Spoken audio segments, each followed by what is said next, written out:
to Warren and Will's Wild Wine Reviews. I'm Warren. I'm Will. And today we are doing John Joseph Prum's 2013. I'm going to let you pronounce that other part. Graacher, Himmelreich, Auslese. So in this case, Grach would be the town, and Himmelreich would be the vineyard, and Auslese is the sugar weighted harvest. Yep.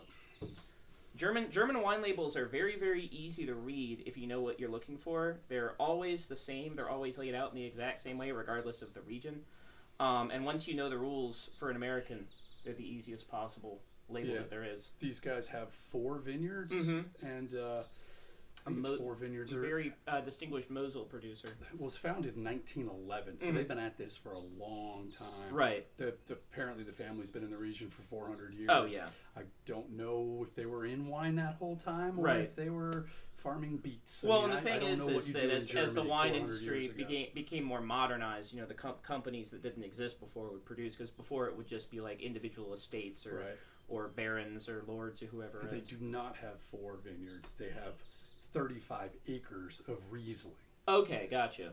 So there are 2 different growing areas. They have this one, and I do not remember the other one, and I didn't write it down. Sorry, guys, I'm letting you down there. It's okay. We can always come back to it another time. I don't think this is going to be the only John Joseph Prum Riesling that we not by any reason. I had a 2009, but I decided we'd go with the 2013 because it'll be easier for you guys to find, and we'll hopefully have links to where you can get some. I know you can get them at Vintage Cellar. That's where I got this one. Yeah, I was curious about that because that's good. I was wondering how whether it's typical for this producer to find vintages that old, or if that's just a Vintage Cellar phenomenon. The Vintage Cellar they're part of they're big enough that virtually every major vineyard, when they do a library release, gives them the opportunity to purchase from it. Right. And there's enough people who like the older, expensive Rieslings that they always do.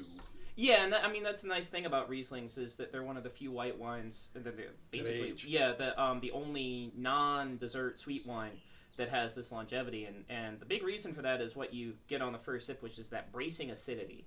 There's almost no white grape, Alvarinho maybe, that has that kind of acidity. Yeah.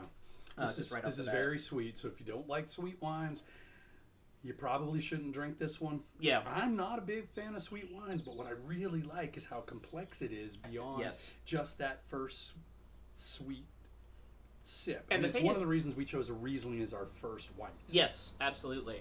And it's sweet as it is not cloying or syrupy. No, and the reason is, getting back to acidity and sweetness counterbalance each other on your palate.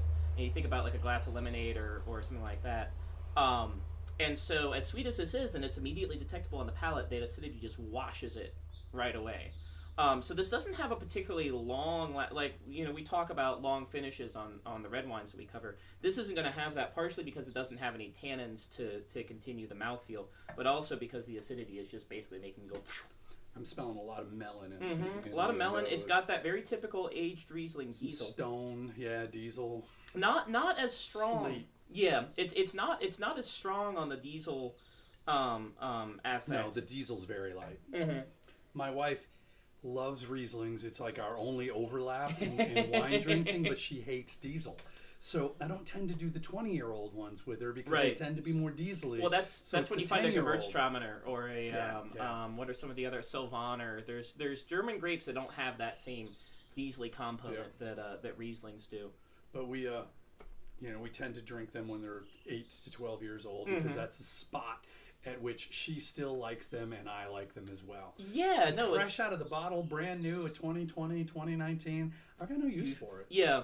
No, it's a really interesting aspect. Every bottle of wine is a chemical reaction happening in slow motion. Yes. And one of the things that happens with Rieslings, when red wines age, their tannins become more can become more complex and change their character. With Rieslings, what happens is you get those same chemicals that create like the aroma of rose petal, those floral aromas, as they bind together, they create something that's very similar to petroleum, turpentine, diesel are all flavor descriptors that are used to describe that sort of complex.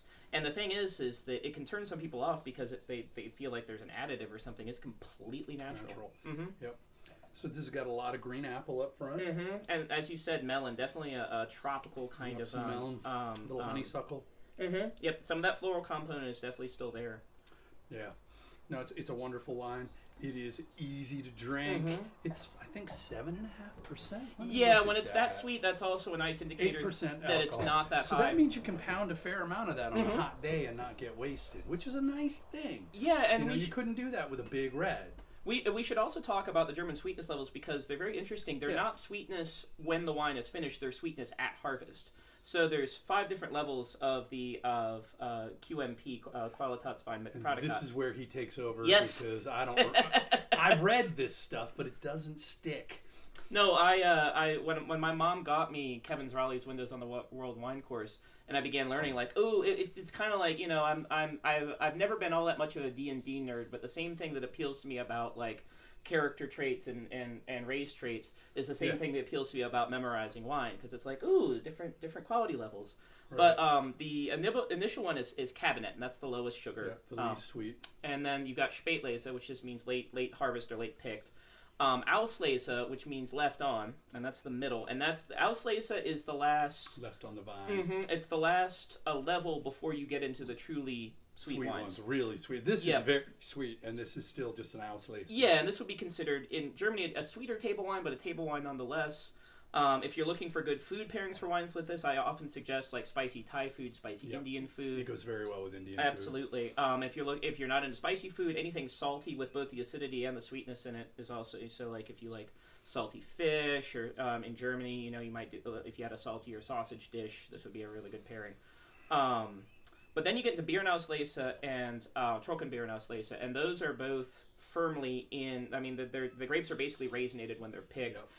The juice is very, very syrupy. It's impossible, and it would be undrinkable, to make a dry Beerenauslese or a Trockenbeerenauslese. So this is at the highest level of sugar at harvest to still be considered a table Riesling. Although they do make dessert Ausleses, they're not unheard of. And that gets back to the alcohol on the label. The lower the alcohol, the sweeter the wine is going to be, because sugar is converted into alcohol. So if you're looking at Auslese that's, say, 12%, you know it's going to be a lot less sweet than this drier. One. Much drier. They make bone dry Ausleses. Oh, I've had them. Yeah. I've had them. And they're quite good. Yep. I mean,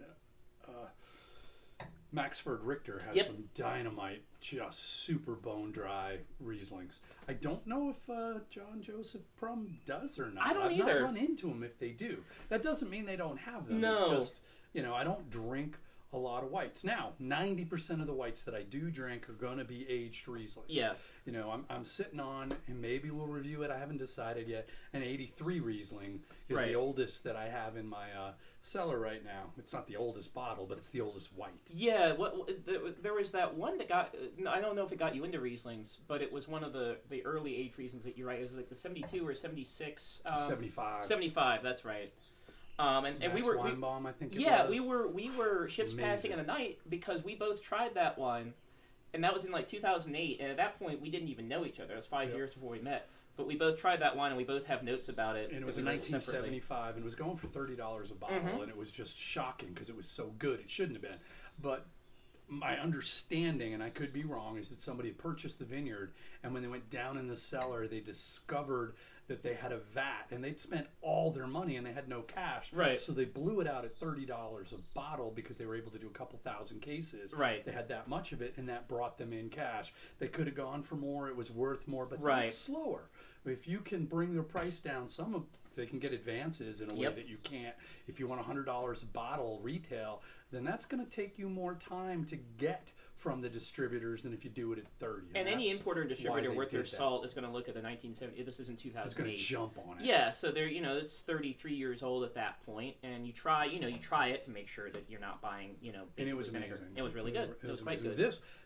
This is very, very good, especially for just 2013. This is aging really well. It's probably got another 50 years in that bottle. What's really interesting is this is a 2013, so this is 9 years old. And drinking this, like, I find it hard to. I mean, that terpene, that petroleum processing aroma definitely tells me that it's aged. But palate-wise, this is drinking like it's maybe 4 or 5 years old. Yeah. Maybe, if that. And that just comes back to that acidity. Acidity is what keeps the wine vibrant and fresh. If you have a lower acid wine, it might be really, really good when it's young, and it might have a beautiful arc in terms of, but that arc is going to be a lot shorter. It's going to be a lot reduced, which is why the wines that you see that have a lot of aging potential that aren't as high tannin generally are higher in acidity. Yeah. Like Pinot Noir has more aging potential than other red wines of its weight class just because of that naturally higher acidity. Of course, we know that I had a really nice Pinot while I was on vacation. Oh, really? One very nice. You liked it? I did a wine tasting. I liked it well enough. I mean, you liked it for a Pinot. It didn't get 4 stars or anything. It was a Pinot. Yeah, I liked it for a Pinot. I wonder how it would have done blind. Okay. So I went into this just wine shop. Right. And the owner sits me down to do the wine tasting. You get 6 wines for like $9. So I was like, yeah, let's do it. Or maybe it was 4 for 6 and 9 for 12. I don't remember. But anyway, the first one, he put me down, and it was some, I don't even remember the name of it. It's in my Vivino. I reviewed it, and he's like, "Oh, this one's really good." And I'm sipping, and I'm like, "Okay, I got Mega Purple, and I've got Liquid Smoke." Yep. And he's like, "Yeah, isn't it good?" And I'm thinking, those aren't good things, buddy. Those are not good things. I don't want to be able to taste those. I want to taste the wine. So it tastes like Ravage. It tastes like Apothic, tastes like Predator. Predator, all those wines that are pretty much. Is Gnarlyhead starting to use those additives, or is it still? I haven't had a Gnarlyhead in a long I haven't either. Time, that's so why I really I was curious about it. It's been years. I haven't really had any of the other wines I'm mentioning now in a long while because I can afford better wines, so I buy better wines. The problem with any of those additives is that if you don't have enough stuff beyond that for a while, it starts to become a closed cognitive loop, and you start associating that with it blows your palate off, and it's like you don't really have to do that to make a good wine. Yeah. The wine can have some subtlety or some finesse, or just be a little less complex, but not, cranking the volume up is not the same thing as improving the band's sound. Right, and that is the issue that I have with all of those wines, is that they're hiding imperfections in imperfect wine. Yep. And, I'm glad that they can do that for the people who enjoy it. Sure. Because it's not the worst thing in the world. Right. It's just not, it's not my thing, and when I run into, a guy in a wine shop, I want him to know that $12 bottle of wine isn't that good. And there are times when I would honestly rather taste the imperfections, because at least then you've got a sense that this was crafted and they did what they had or did what they could with what they had, and that they weren't an interventionist winemaker, which is a phrase either coined by Rick Hall or used by him, which I always appreciated. Winemaking starts in the vineyard, and if you have to screw around with it in the winery to compensate for what you didn't do in the vineyard, then you're going about the process the whole wrong way. Yeah. So normally we're not going to finish every bottle we start when we're doing it, but this one's so good. I just want to keep drinking. It's too easy to drink. So we could say goodbye, but I think we're going to keep talking. Yeah, absolutely. That's what we do. Well, and with German wine, there's always plenty to talk about. Germany is it's a really interesting country in terms of wine growing, because it's relatively cooler, and Vitis vinifera is not an especially cold, hardy grapevine. Like American grapevines can tolerate, because we live in a ridiculous climate, can tolerate extreme highs and lows that European grapevines can't. So they're largely confined to river valleys. And if you look at the map of Germany, what you see are these snake-like corridors following the river valleys. Yep. And if you look at a cross-section, they'll start kind of not all the way up, maybe like 2/3, halfway up the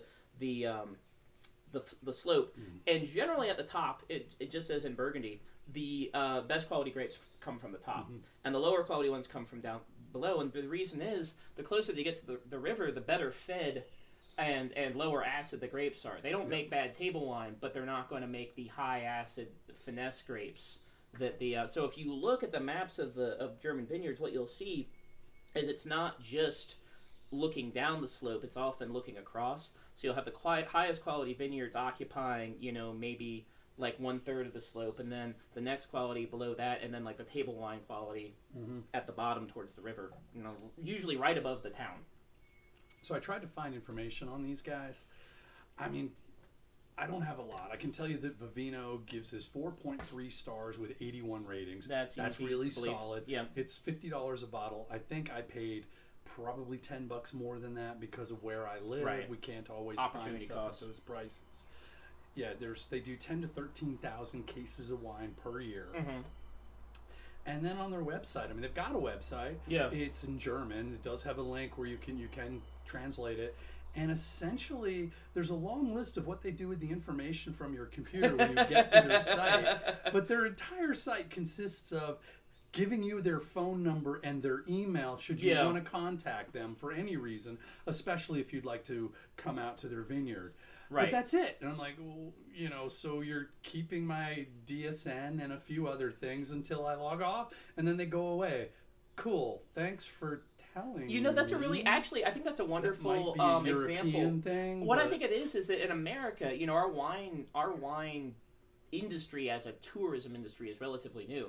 And so if you start a winery now, or even if you have a pre-existing winery, a lot of your stuff is geared around, first of all, to visit, well, and also, I mean, just America, like, wine is much more of a tourist destination. In Europe, it's like, wine is there, but, like, by and large, the people who go to European wineries are going to be Americans, or at the very least foreigners. I don't think there's as much, and I could be wrong, but I don't think there's as much of a domestic European market for wine tourism as there is a foreign market for wine tourism. I wonder about, there's a city in Italy that has free wine that basically flowing out of a fountain in the center of the city to get people to come to it. Yeah. And I'm like, I wonder what kind of wine it is. Is it any good? I haven't been able to, whenever I look it up. Probably like the wine you got in Malta. Right, at this point, I got, probably the farmer wine. The farmer wine. I got some dynamite. I'm going to write a blog just about the Maltese wines. Oh, yeah. There were some great Maltese wines. There were also some crappy ones. Yeah. You know, that is the nature. But the crappy ones were all, without exceptions, done by farmers and not by vineyards. All the wine I had from the vineyards was solid. There wasn't a bad bottle. They all really like French oak, and I adore French oak. Yep. Which, of course, reminds me, you know, I was just at the beach. I've just got back from a vacation. Dropped 10 pounds. Don't know if you can tell from walking on the beach. But, you know, it reminds me, I went to this place in there called Bellamy. And they do muscadines and sweet wines. And I mean, we're in their tasting room. And their person looks up, you know, we're drinking it. And they've got like a Chardonnay. And they said it's unoaked because the Bellamy's are French. And the French don't like oak. And I'm like, you did not just say that, did you? The French don't like oak. Who the freak do you think invented aging oak, wine in oak? Well, the French. Not only did they invent it, the oak forest that they have that they use is the best. Well, but I think they've been doing it for like 700 or 800 years, something like that. Yeah. The thing about French oak is that it has a much tighter grain than American oak does, and so and because they've specially bred the types of oak trees to be used in winemaking, they impart a certain type of flavor. American oak can be okay if done sparingly, but the problem with treating American oak like French oak is that it imparts way more flavor. Yep. It's going to be a lot stronger woody character. Like French oak has a lot more like vanilla and caramel and fig and toast and stuff that we don't necessarily associate with. And if you don't sit those wines for a decade, all you taste are tannins and wood. Yep. I mean, you get nothing else from them. There's one, I forget the name, but it means wood. Yeah. And I'm like, no kidding. Right. I drank it, and that was all I could taste. Well, and the thing is that with bourbon, I mean, that's the point, because corn whiskey on its own doesn't taste like much of anything, and so you put an oak to pick up some flavor because that makes it interesting. But the thing is wine, you know, wine can have these subtle nuances that can get completely destroyed by oak aging. Well, I have a 72 Chateau de Pape in my wine cellar, and it was another thing. I think Xavier purchased a vineyard. Yeah. And then when they got through, they're looking into where all the storage is, and they discovered a vat of Chateau de Pape from 1972 in cement container. That's right. What was the Riesling in? Was it in cement or was it in wood? You know, I never or not learned. wood. It wouldn't be wood. Steel. It would have been steel or cement. Yeah. But in this case, they brought experts in to taste it. Yeah. And they decided that putting it in oak would actually damage what they had. Oh, totally. And they just went ahead and bottled it. So yeah, I haven't had it yet. I will open it. That one's saved for a special occasion. The Bellamy people were kind of in a way onto something. It's not that the French don't use oak. It's that it is actually a lot more common now, especially in like the cheaper tiers of certain. Like for instance, Burgundy's a great example. A lot of white Burgundies that you buy that are in the like $20, $30, $40 price range, which is the lower end of the spectrum for Burgundy, are generally unoaked. Or kept in neutral oak at the very most. It's only when you get to the Premier Crus and the Grand Crus that they're keeping them in oak. And because those wines are meant to be drunk earlier, they're not treated as having the same longevity. Open now. I mean, many wines are designed to be open in the first 5 years. I prefer wines that are designed to be open 10, 20, Yep. 30 years. Now, that said, we could do these blogs, and it's just us drinking expensive wine you can't get your hands on. Right, which isn't as And much so fun. that's really, I don't see any reason why you would want to watch us unless, hopefully, you find our banter and knowledge that mostly that Will here kicks out worth your time. But there are plenty of books and resources on Burgundy. I mean, the thing about Burgundy and Bordeaux is that I'm not against talking about them. It's fun to bring them into the conversation, but there's so... I mean, you go back to the 50s and 60s and 70s, and everybody was just writing about, like, those two places in Germany and parts of Italy. And the thing is that not only has it been done to death, but you can't... I mean, it's not like you...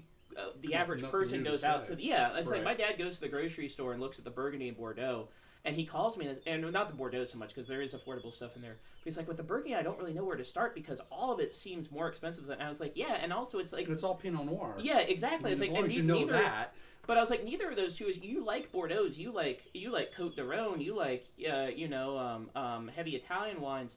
It's like, Pinot Noir, for that price range, isn't going to satisfy you the way... You could buy 2 bottles of Italian wine or Bordeaux that you like better for those prices. I mean, I'm not a Pinot Noir fan. Right, exactly. And I know that means that says all kinds of things. I'm a Philistine. I'm a barbarian. Not at all. I prefer big There's wines. a lot of bad Pinot out there. Well, that's for damn sure. And I don't like funk. And you get a lot more funk on your wines when you got a Pinot than when you've got... I mean, that was the thing. That cordite processing aroma, that gunpowder. You got that mushroom and barnyard, and I'm not well, a big fan of that is actually... It's more often due to them putting Pinot in oak and getting Brettanomyces in the mix. Anytime you got a barnyardy type of thing, that usually means the Brettanomyces, which is well regarded in beer making circles as the thing that used to make sour beers, but not well regarded in wine circles. Right. Because the thing about sour beers is they don't taste like normal beers. They've got this interesting thing going on. I hate them. Yeah, I'm not a big fan of them either. But say what you will about them, they're interesting. With Brettanomyces, getting back to destroying the subtlety of wine, it just ruins all any subtlety that might be there. All bready wines kind of taste the same. Yeah, they taste like bread. Though I will say it's better in a white than a red. I've had some whites with it. Yes. That I was like, that was kind of interesting. Yeah, whereas with red, never. And I think that's because with white wine, white wines in general are kind of like albino red grapes. So when you add something funky, it's like you're adding something to the mix that might not otherwise have been there. With red wine, it's like standing up in front of somebody at the theater. You're blocking out stuff that's already there. But yeah, no, I learned about Brettanomyces when I worked at Chateau Morissette because I'd never heard of it and wasn't really familiar with it.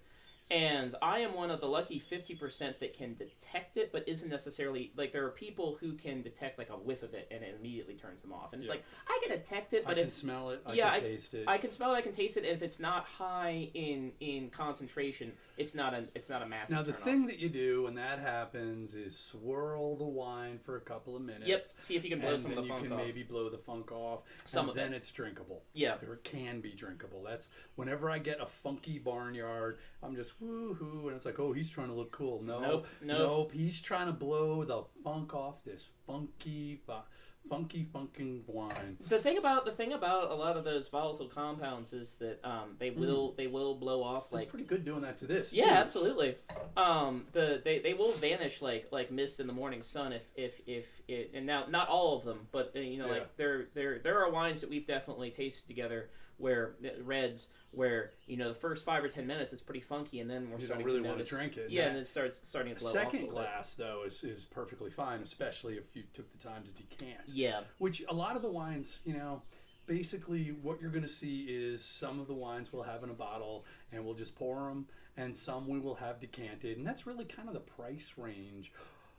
And I say that not because I'm decanting it because it costs more. No. But the ones that I'm decanting cost more because they spent 3 years in French oak. Exactly. Before they were put into a bottle. It's a confluence of factors. It's these things make it more expensive. But Yeah. it also means that you probably want to decant it. Yes. That's why it's more expensive, is the things that they have done to it that really you improve the wine's quality quite a bit by waiting an hour or two to or drink it's an old, it's like if it's an 1980s, 1990s cab, you're going to want to pour it just to... lots of... Yeah, I mean, you've got 30, 40 years worth of accumulated tertiary, bottle aging components. Some of that stuff needs to get gone before the wine can be enjoyable. That 72 Margaux that we had, the first glass was horrible. The last glass was fantastic. Yep. So, from then on, we made sure to decant, and the first glass was fantastic too. The thing that you want to avoid with decanting it was musty. It was like it had been left open in the cellar. Yep. And then, by the end of the first glass, I'm like, all right, that's not bad. And then we waited a bit for the second glass, and the must was gone, and it was fantastic. Well, I mean, the thing is that especially with like a 72, I mean, they weren't sparging, they weren't creating a partial vacuum on the inside of the cork by putting nitrogen in. They were just bottling under ambient oxygen, which speeds up the aging process. And for a little bit of context, we drank that about 3 years ago. Yeah, that was in 2019, 4 bottles right? Yeah. of a 1972 Margaux that I bought in an estate sale. I've mentioned this before. Well, that was the one at Wine Lab, right? Where they had the tastings at Wine Lab? So I bought it for $40 a bottle, and then I found somebody online trying to sell it for $6,000 a bottle. That's right, I remember that. I don't know that it was worth that. I don't know that they ever sold even a single bottle. And everyone's like, ooh, you should sell it. And I'm like, one, I don't have a license. Right. Two, I mean, you can price anything you want, but right. it doesn't mean anyone's going to pay you for it. So I don't know what the going rate was, and I just drank it. Well, and the thing is, wine is meant to be consumed. Yes. I'm not saying that people can't auction the stuff off. I don't buy it to hang on my wall. Absolutely. It's not art. No. Although it tastes like art. It does taste like art, but that's the whole point is that, some art is meant to be looked at, some art is meant to be consumed. This art is meant to be consumed. You get a nice meal at the restaurant, you can Instagram it all you want, but sooner or later you got to take the first bite. Unless, of course, you're all paying to sit down and Instagram a meal. That's not a bad idea. We've got incredible meals that go for $2,000 pop. Come in for $100. We'll let you pretend you're going to eat it and Instagram it. That might already that already might be the business model of a Los Angeles restaurant. From what I've read about, they've kind of jumped the shark. They've become a figment of their own imagination. Always looking for ways to monetize anything out there. It's always hilarious to read reviews by professional food critics. I mean, these guys go to weird restaurants and eat food made by lunatics. And it's always hilarious to see them when they go and they're like, this restaurant stumped me. Like, I couldn't tell where the plate ended because there was one, I can't remember what it's called, but like the plates are these 45-degree angle, like blocks of slate, and they serve like some kind of really dark food. I was like, yeah, I couldn't really tell where the food began and the plate ended. It's like, if I were a chef, I would not want to be reading that in a review. No, but again, you should go buy this wine. Absolutely. If you like sweet wines. And even if you don't, this is on your horizons. Right, this is true. And the thing about it is, if anybody you're drinking actually knows Rieslings, they're going to be impressed as hell when you bring this one out.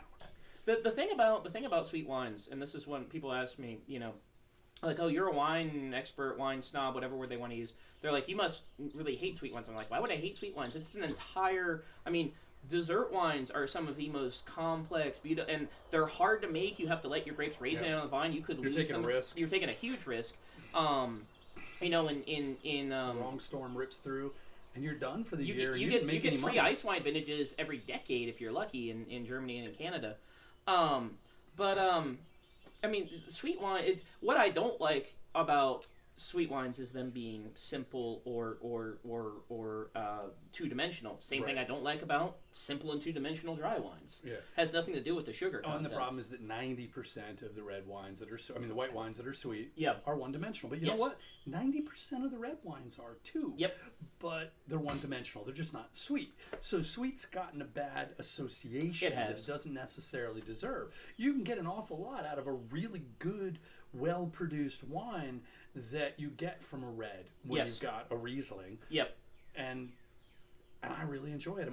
Rieslings were the reason I like red wine. This was how I got to red wine. I used to drink, just sweet Chardonnays and like Moscato or no, not it was Moscato. Never that sweet, but just I always Chardonnays that were sweeter. Yeah, like the Pinot Grigio that's real light and a little sweet. Yeah, it's got a little bit of that was what I would drink back, and I didn't drink very often when I drank those wines because I wasn't really a wine person. It wasn't until I got to where I had to drink wine to deal with that shoulder injury I mentioned in the past. Yep. I tore my rotator cuff off. Not the time to find out you're allergic to opioids. And as a result of that, really wines just did better than any alcohols to combat the pain. And the guy that was selling me the beer at my favorite shop is really their wine guy, and so he was happy to move me into it. He and I have been buddies because we have the same favorite author, and my book company publishes most of that author's books. So he and I became fairly friendly, just talking about those, and I'd pop him copies of the new ones when they came out. So he was thrilled to death to help me find the right wines Yes. to get me through this time. And he had a plan, I think. He aimed me at what I could drink and Right, he had a slowly schedule brought me for you. along. Yep. And in the course of the 3 months, I was drinking reds at the end of it and Yep. liking it. Yep. No, and I mean the thing So is thank that you, Randall. Thank you again. when you look at academic Damn, articles, you cost me some money, pal. when you look at academic articles where they're looking into flavor and aroma precursors in wine, Riesling, Viognier, and Gewürztraminer are the 3 white grapes they study the most because there's so much there. You're guaranteed a lot of material. With red grapes, it can kind of vary. Cabernet Sauvignon is usually pretty popular, but the thing about Riesling and Gewürztraminer, especially of those two, is just the massive amount of terpenes, which are responsible for that floral and petroleum aromas both. There's just so much there, and there's so many different types that the analysis is really, really easy. You don't have to worry about going with a fine-tooth comb and finding little bits. There's tons of it there, and as anybody who's ever drank a Riesling can attest, the flavor and the aroma. Stay away from California Rieslings. They all kind of blow. Yeah, especially if you've had this. It's unless just not the you same get into a super cool climate region where they're aiming to kind of. I could see Washington or Oregon pulling it off. Washington does a great job with it. Had much in the way that convinced me they can, but I could see why they could. Washington does better than anywhere else, probably in America, with Riesling. Yeah. In terms of harnessing its, because the thing about Riesling that it has going for it is its acidity, bracing acidity. If you lose that, you've lost the entire thread. It's kind of like if you I'm trying to think of a good example. The amazing bracing acidity of Cabernet Sauvignon from Washington State, or the amazing eucalyptus and mint fruit character of a Napa Cab. It's like if you lose one part of what's considered to be sort of a quintessential aspect of it, you might make a perfectly acceptable wine, but varietally it's not correct, and it's going to disappoint. Varietally correct is the thing you'll hear a lot. You will hear a lot. This is varietally correct. This is varietally right on point, yeah. Yeah, right on point. Well, to change the subject a little, some of you have noticed our little rocket ship. It missed a couple, but it's been in a couple. We don't have a name for this dude. Help us name him. Yes. Thank you. Maybe name the ship, too, while you're at it. Yeah. Well, right now, it's a cake bread ship. That's going to change. Yeah. I'm going to probably pop it into Howell Mountain. Or double back. Well, I didn't keep the double back. Oh, I don't know what happened to I have more double back, so it could end up double back. Eventually, I'm pretty certain that it's going to end up with 100 Acres Wraith. Oh, nice. Excellent. Because, yeah. You got to do something with that. Yeah, you got to do something with that. Yeah, absolutely. All right, well, thank you for joining us for another one of these. This was, Will and I are having a blast. So whether you're having fun or not, we're still having fun. I hope you're having as much fun with this as we are. Make sure when you join us next time that you got some wine. Sit down. It's like drinking with a couple of buddies. We're just going to talk wine, and you like wine. We like wine. Should continue to be interesting. Yeah, Wine is a social beverage. This is our 7th or 8th one of these. We can go on. I think we got hundreds of these in us. So absolutely. Come on back.